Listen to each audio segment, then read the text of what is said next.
It's a real pleasure to be able to be here with you all today. As you talked about appropriated funding, I was just thinking 2 years ago it was $280 million. So it's something that we all are very well aware of. So again, I want to talk a little bit about the veterinarian's role and the essential role that they play in the defense against animal diseases, some of which have serious repercussions for both health of animals, humans, as well as the economy.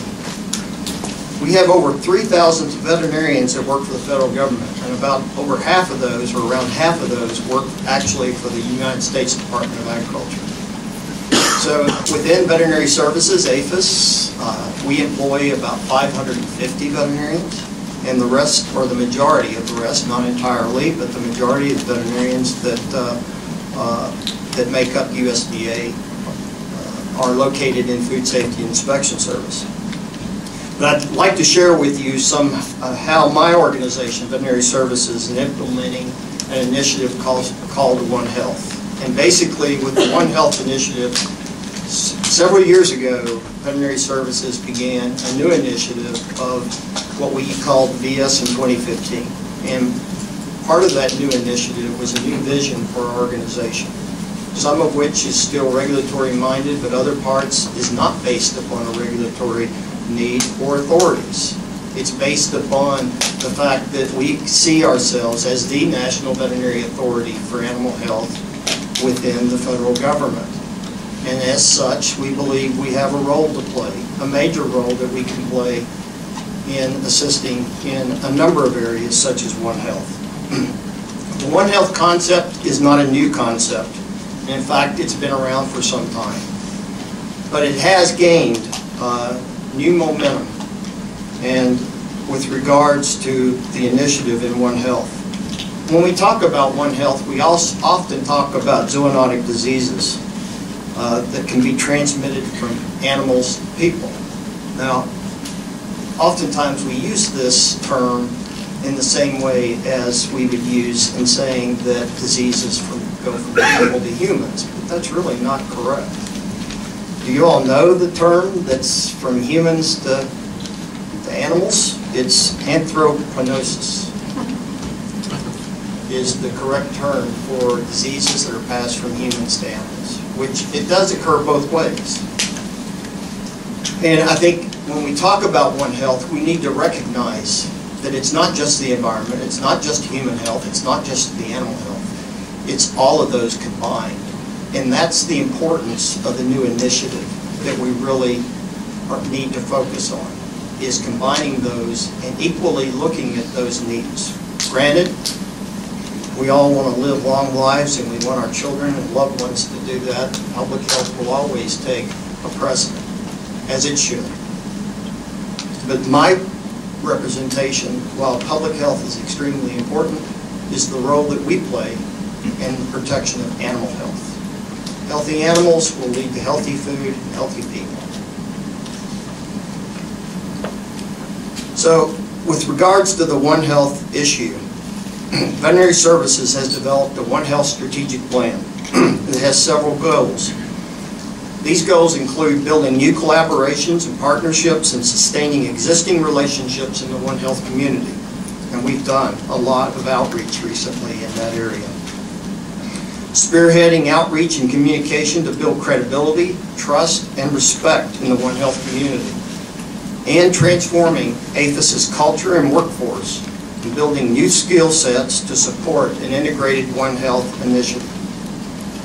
One major accomplishment is the establishment of a permanent One Health coordination office within APHIS Veterinary Services. We recently named Dr. Joe Anelli as the head of the One Health coordination office, and he now has 4 additional employees that work with him full time. They do work on him too, and keep him going. Basically though, the One Health coordinating office is not about going out and doing all the work. It's about coordinating the activities of APHIS Veterinary Services in the One Health arena. Its mission is to implement our One Health strategic plan, which includes integrating our One Health vision into everyday activities of the VS employees. To achieve this, VS is transforming its cultural focus from primarily traditional foreign animal diseases of livestock to a more holistic approach about health at the human-animal-environmental interface.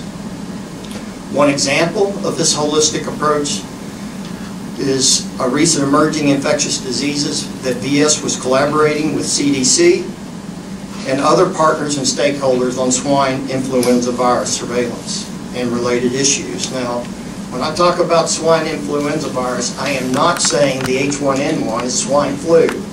Please, no one go out of here saying that, because we do not call that swine flu. It was a human flu passed by humans. It may have origins of swine, poultry, and human as a component of that virus. So in August 2008, and actually prior to the H1N1 situation, CDC actually provided $1.5 million to USDA to initiate a pilot program for SIV surveillance. The objectives of our current voluntary SIV surveillance system are similar for both animal and public health stakeholders. The objectives include monitoring the genetic evolution of endemic SIV to better understand endemic and emerging influenza viruses ecology, making SIV isolates available for research and establishing a data management system to facilitate genetic analysis of these isolates and related information, and selecting proper isolates for the development of relevant diagnostic reagents, updated diagnostic assays, and vaccine seed stock products. We provided seed stock products to the vaccine industry to be able to get out in front and help develop H1N1 vaccines. I'd now like to speak briefly about other ways in which veterinarians enhance public health within veterinary services. We've actually embedded employees in 3 federal agencies: the Department of Homeland Security, the Defense Intelligence Agency's National Center for Medical Intelligence, and the Centers for Disease Control. These employees establish and enhance collaboration between USDA and these partner agencies on issues of mutual interest. For example, we have an environmental engineer who is an expert in carcass management working in Department of Homeland Security. This individual advises the department on how to safely dispose of animal carcasses in the event of an animal health emergency, such as after Hurricane Katrina and when thousands of animals perished. At the National Center for Medical Intelligence, our veterinary medical officers use the center's resources to monitor worldwide disease outbreaks that could threaten the U.S. animal health. They combine their animal health expertise with public health personnel to develop classified and unclassified medical intelligence products. At CDC, we've had a liaison embedded for many years. Our veterinarian there supports CDC and Veterinary Services in a successful partnership managing issues, including those associated with One Health interface between humans, animals, and the environment. And that individual also has recently been named to the One Health Coordinating Office, but will still remain embedded within CDC. And that's Tom Gomez. Finally, APHIS Veterinary Services works with other organizations, such on topics of antimicrobial resistance. We, along with 3 other USDA agencies, recently co-sponsored a planning workshop on antimicrobial resistance. Its purpose was to gain stakeholder and federal partner input so that we could begin outlining the appropriate role for USDA in confronting the issue of antimicrobial resistance. During the discussions, our sister agencies clearly communicated the need for USDA to play a supporting role, primarily to FDA. Our support role will be focused in the areas of research and surveillance, and as FDA moves forward with actions announced in April to promote the judicious use in livestock of medically important antibiotics for the treatment, control, and prevention of disease. So in summary, I hope that I've been able to convey the ways in which veterinarians employed by APHIS enhance the field of public health and how VS is implementing One Health. As you can see, federal veterinarians have many critical issues before them, and I believe we are all well prepared to address these challenges. So again, thank you. I appreciate the opportunity to be here.